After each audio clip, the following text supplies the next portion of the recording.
mag-umpisa tayo po'y manalangin. Iko natin ang ating mga ulo. Mapagpalang Ama, marami pong salamat sa gabi nito muli. At una po sa lahat, patawad po sa lahat ng aming mga kasalanan. Tapagan mo kami, Panginoon. Malayang kumilos po ang iyong banal na Espiritu. At ikaw, Diyos, ang manguna, may taas, maparangalan sa General Bible Study na to. At ikaw po ang mapapurihan sa lahat ng aming gagawin. Pangunahan mo po kami at patnubayan mo po ako sa pamagitan ng banal na Espiritu. Ito po ang aming samot dalangin sa pangalan mo, Panginoon Jesus. Amen. Sa gabing ito, tatalakayin po natin yung isa sa mga very controversial topic.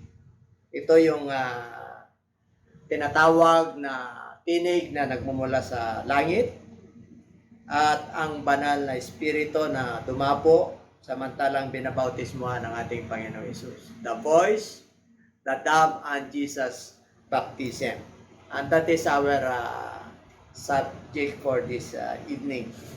At in the book of Matthew chapter 3 verse 13, then Jesus came from Galilee to John at the Jordan to be baptized by him.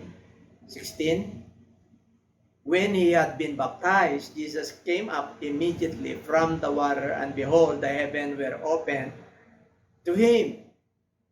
And he saw the Spirit of God descending like a dove and alighting upon him. Verse 17, and suddenly a voice came from heaven saying, this is my beloved Son, in whom I am well pleased. So, dito po makikita po natin na may boses, dumapo ang banal na Espiritu sa pamagitan ng anyong kalapati, samantalang binabautismuhan po ang ating Panginoon sa Jordan River sa pamagitan ni John the Baptist. So tatlo po yan, boses, yung Holy Spirit, at saka samantalang binabautismuhan ang ating Panginoon. And there are three manifestations when Jesus was baptized. Ito po ay may tatlong kapahayagan nung bautismuhan ng Panginoong Hesus. Ito ang tatalakayin natin. Okay? Ito po yung ang Espiritu ng Diyos tulad ng anyo ng isang kalapati, ang tinig mula sa langit, at ang katauhan o persona ng Panginoong Hesus. Ang tatlong kapahayagang ito ay hindi pagpapahayag ng may tatlong persona ng Diyos, sapagkat ang Diyos ay Espiritu at hindi tatlong persona.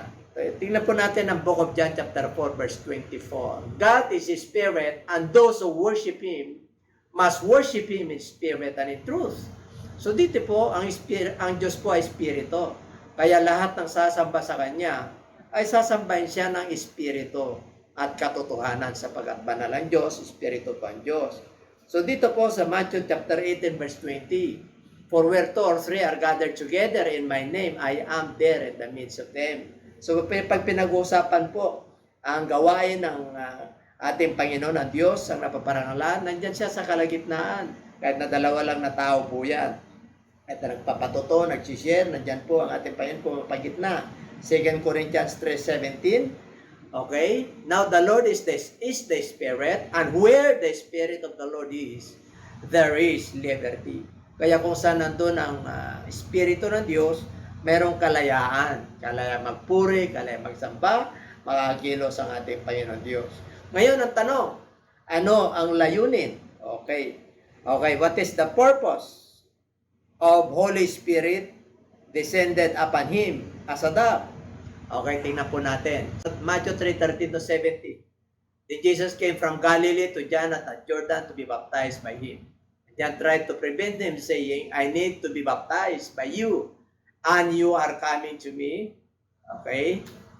But Jesus answered and said to him, permit it to me so now, for thus it is fitting for us to fulfill all righteousness. Then they allowed him. 16, when he had been baptized, Jesus came up immediately from the water, and behold, the heavens were opened to him, and he saw the Spirit of God descending like a dove, alighting upon him. And suddenly a voice came from heaven saying, this is my beloved Son, in whom I am will please. So dito po, ang layunin ng bumaba ang banal na Espiritu at tumapag sa ating Panginoon, ito po ay tatalakayin po natin ang yung isang kalapate. Ito po ay isang palatandaan para kay Juan Bautista upang malaman niya kung sino ang magbabautismo ng banal na Espiritu. So palatandaan, that is the sign, the first manifestation. Pangalawa, at sa pamagitan ng palatandaan ito ay nahayag at nakilala ni Juan ang Panginoong Jesucristo, ang banal na Espiritu, the Holy Ghost Baptizer or the Holy Spirit Baptizer. Kaya dito po, sinabi ni Juan, at siya hindi ko nakikilala.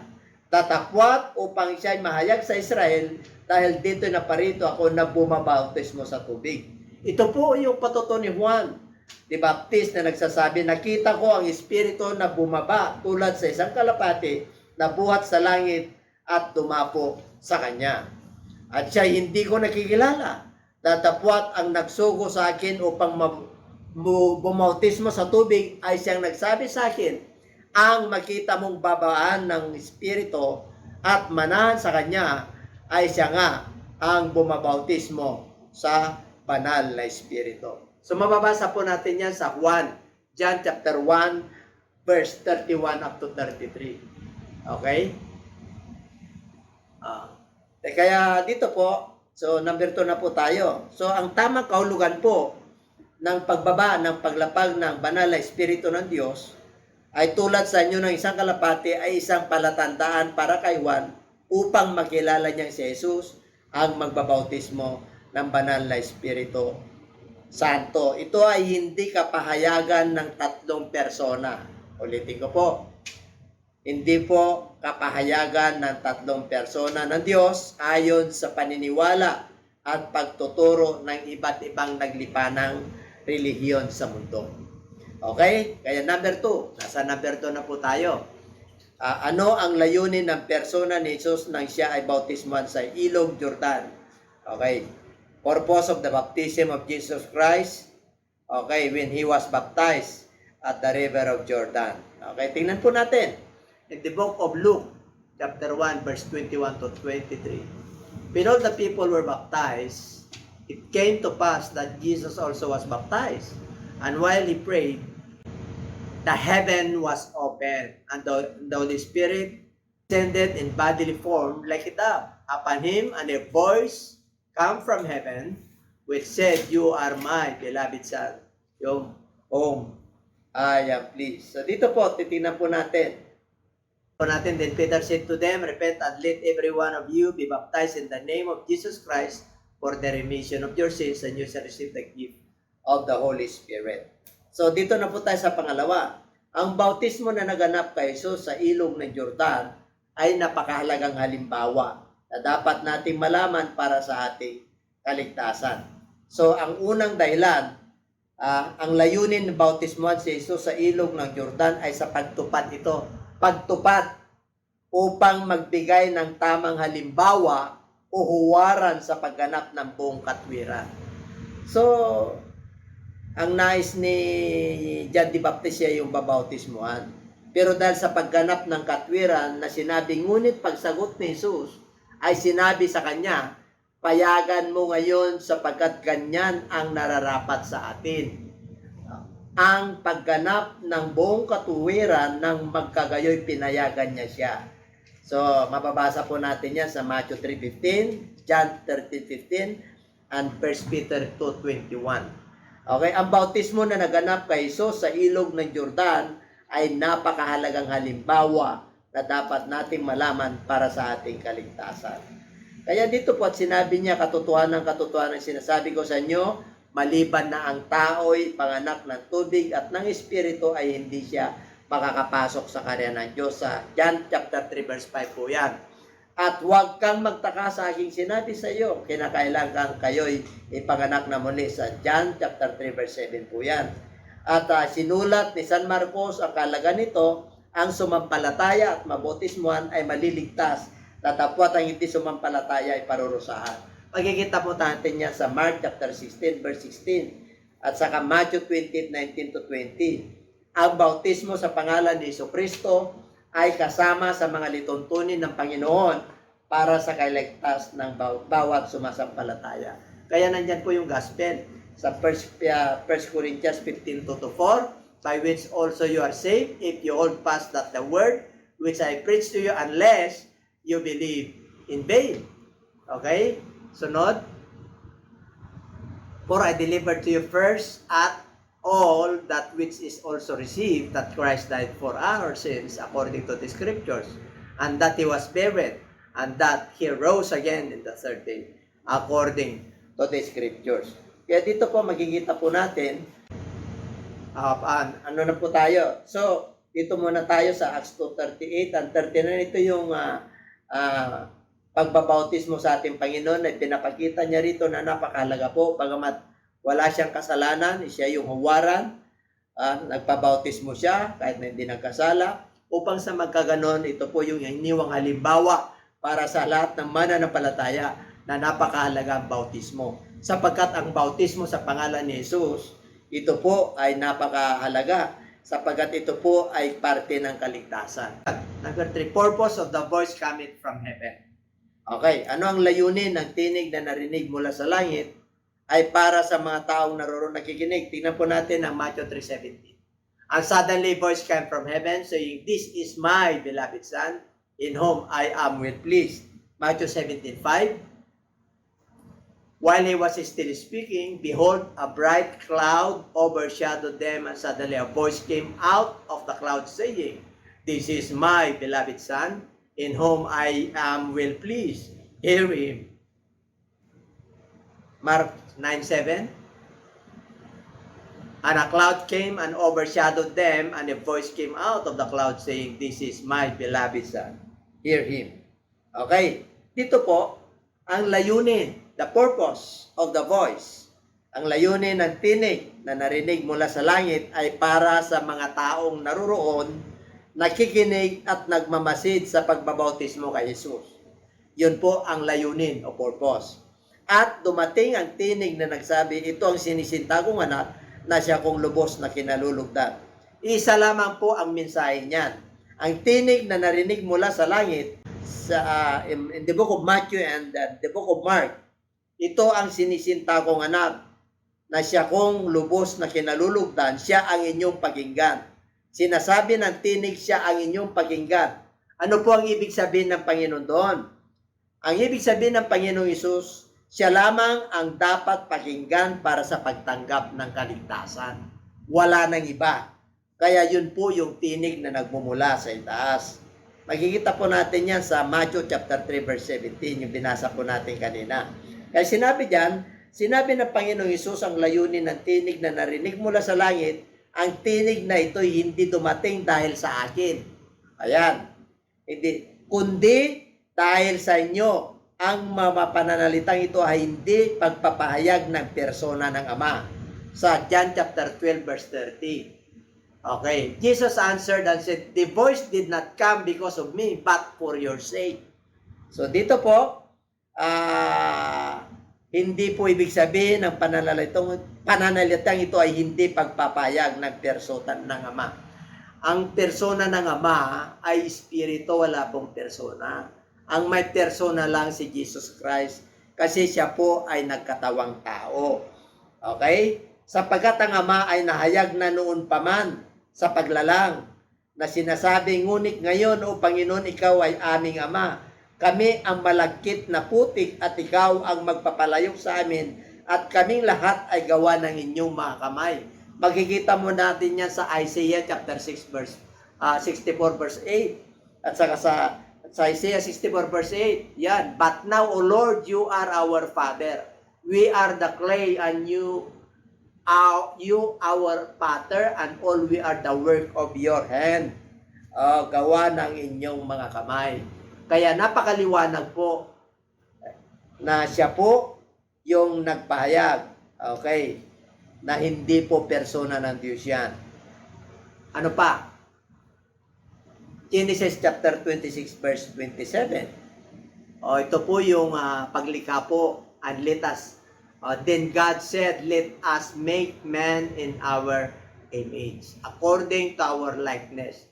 Let them have dominion over the fish of the sea, over the birds of the air, and over the cattle, over all the earth, and over every creeping thing that creeps on the earth. 27. So God created man in His own image, in the image of God. He created him, male and female. He created them. So, balik tayo sa 26. Hindi ibig sabihin na tatlo po sila dyan. Let us make man in our image. Nagsasalita po dyan ang ating Panginoon Diyos, yung Espiritu. Hindi ibig sabihin na tatlo po sila. Yung Ama, yung si Jesus Christ, at saka yung Holy Spirit. Yung let us po dyan, ang kasama po dyan, at maraming reference sa Bible, ay yung paglikha ng mundong ito, the universe, with His angelic mga witnesses. Kasama dyan yan, mga nagpupuri sa Kanya ng mga archangel, mga angels. Okay, kaya dito po, kaya maliwanag na yung hour na dyan, hindi ibig sabihin na tatlong persona. Okay, titingnan po natin sa verse 27. Napakaliwanag na po. So God created man in His own image. Hindi na sinabi na, so God created man in their image. Hindi God, He created them. Him personal na male and female, He created them. So ibig po sabihin, ang paglikha ng Diyos ay hindi ibig sabihin na tatlo po sila dahil isa lang po ang Panginoon Diyos na lumikha. Hindi po sila co-equal, hindi po sila nagkakaisa. Siya lang talaga ay isang Panginoon Diyos. Wala na pong iba. Kaya dito po sa susunod na verse, okay? John chapter 1 verse 3, all things were made through Him, and without Him nothing was made that was made. Isaiah 44:24 na po tayo. Thus saith the Lord your Redeemer, and He who formed you from the womb. I am the Lord who makes all things, who stretches out the heavens all alone, who spreads abroad the earth by myself. So wala na pong ibang lumikha. At ang tanong, kaninong tinig ang narinig mula sa langit? Alam niyo po, yung tinig na nagmula sa langit, ang tawag po dyan, divine nature. The Godhead. Okay. Anang Panginoong Jesucristo, ayon sa banal na kasulatan. O Biblia. Ang Panginoong Hesus ay mayroong dual nature. Dalawang kalikasan.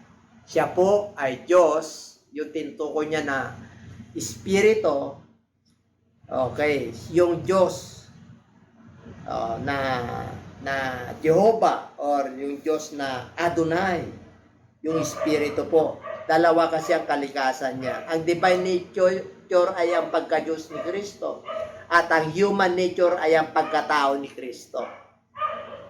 Minsan, pang nahayag ang divine nature ng Panginoong Hesus nung marinig ni Pablo ang tinig na sinasabi at siya'y nasubasob sa lupa at nakarinig na isang tinig na kanyang nagsasabi, Saulo, Saulo, bakit mo ako pinag-uusig?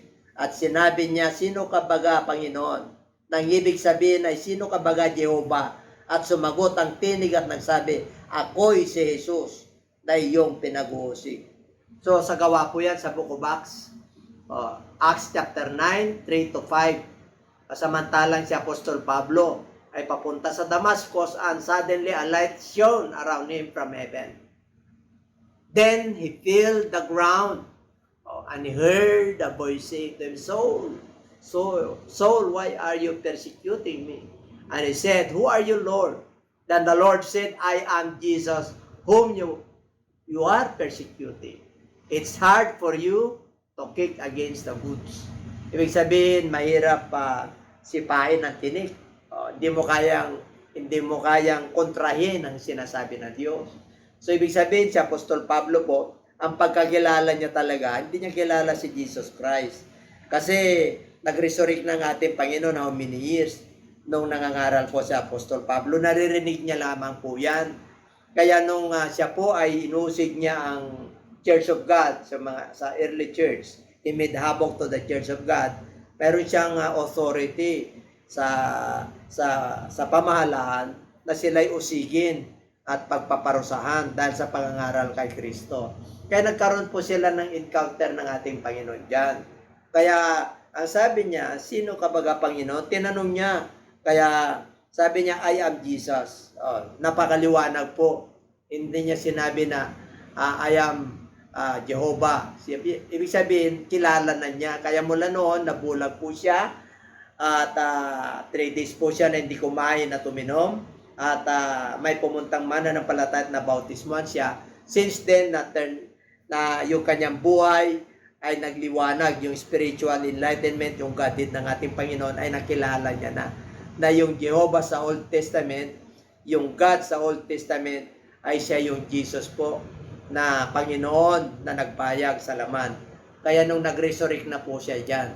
Kaya maliwanag po na isa lang po ang persona ng ating Panginoong Hesus. Hindi po tatlo. Okay? Matthew 3:17, and suddenly voice came from heaven saying, "This is my beloved Son, in whom I will please." So, tatlong tinig yan. Sumunod. Matthew 17:5, while he was still speaking, behold, a bright cloud overshadowed them, and suddenly a voice came out of the cloud saying, "This is my beloved Son, in whom I am well pleased.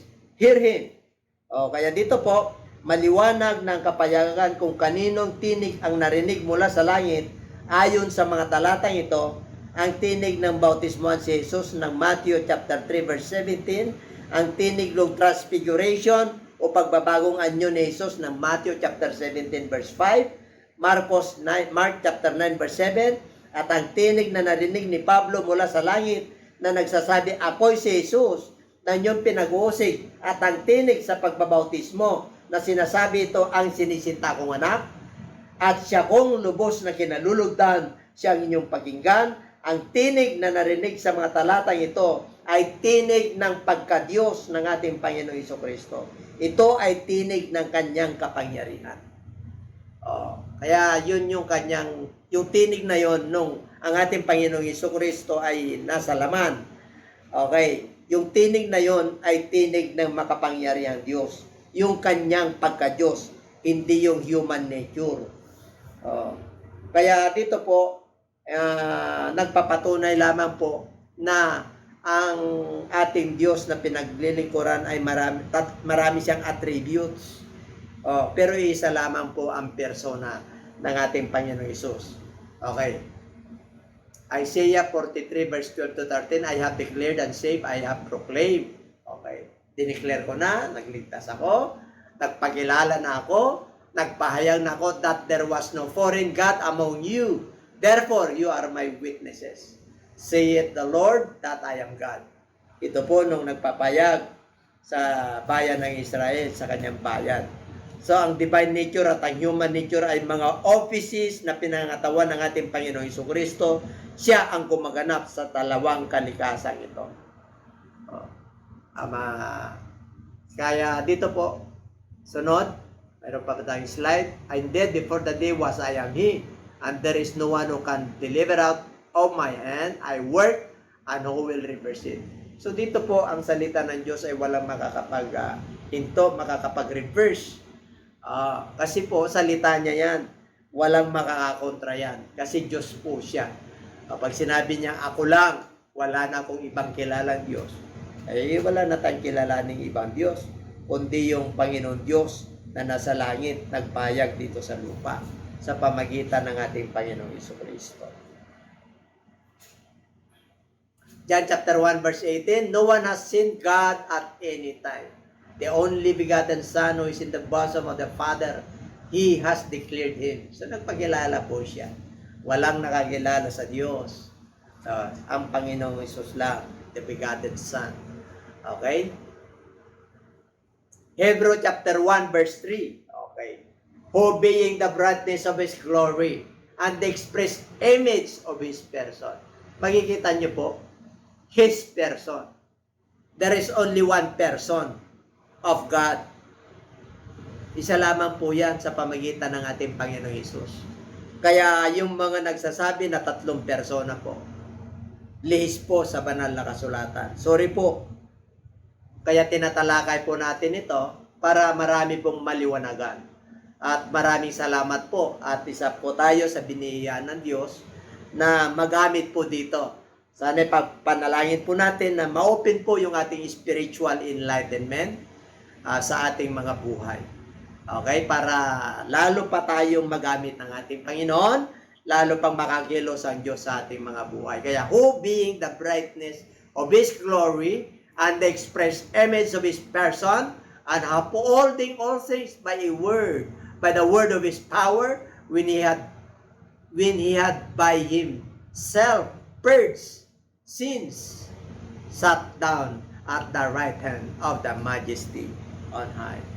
Siya po ay lumuklok sa kanang ng kapangyarihan ng Diyos.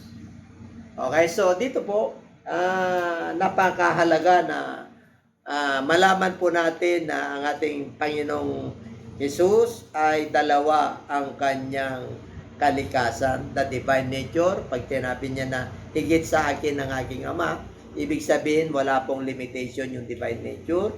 Yung kanyang may limitation siya nung siya po ay tao, siya po ay nagutom, o siya po ay nauhaw, siya po ay natulog. Kaya yung iba, ang pagkakilala kay Kristo ay tao lamang po. Hindi nila alam na ang Diyos ay pwedeng magkatawang tao. Sinabi ng Bible yan. Kaya sabi po sa 1 Timothy chapter 3 verse 16, without any controversy, wala na tayong pagtatalunan pa.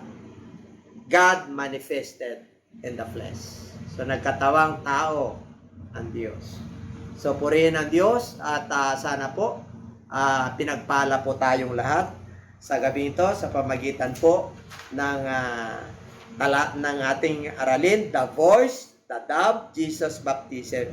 So para hindi po tayo malito po, baka akala natin 3 po yan nakapahayagan. Yes, 3 manifestation, but there is only one God, there is only one Lord. Hallelujah. The name of our God on our generation is Yeshua sa mga Hudyo, and Jesus Christ sa atin po na mga Gentiles sa mga English po. So purihin ng Diyos, maraming pong salamat at pagpalain po tayong lahat, magpasalamat po tayo. Hallelujah. We just want to thank you, Lord, for this wonderful revelation. Without you, Lord, we can do nothing. Without your Holy Spirit guidance, oh God, I can do nothing. Hallelujah, Lord. Enlighten the spiritual enlightenment sa lahat po ng nanunood na pagkakilala po sa Panginoon Diyos. Hallelujah, ay 3. Isa ka lang na Panginoon Diyos po namin na gumawa ng langit at lupa. Isa lang ang tinawag ng Diyos ng aming Panginoong Hesus nung siya nasa lupa at nakalaman upang tubusin po kami. At ngayon siya po ay bumalik sa kanyang kalagayan. Siya na po ang nakaupo sa trono ng kalangitan. At siya ang babalik pagdating ng rapture sa aming kapanahunan. Kung hindi ka pa babalik, Panginoon, abutan mo kami na maningas at mainit ang aming mga paglilingkod. Maraming salamat po at pagpalain mo lahat ng mga mananampalataya, mga viewers po. Pagpalain mo at ingatan mo rin ang aming bansang Pilipinas.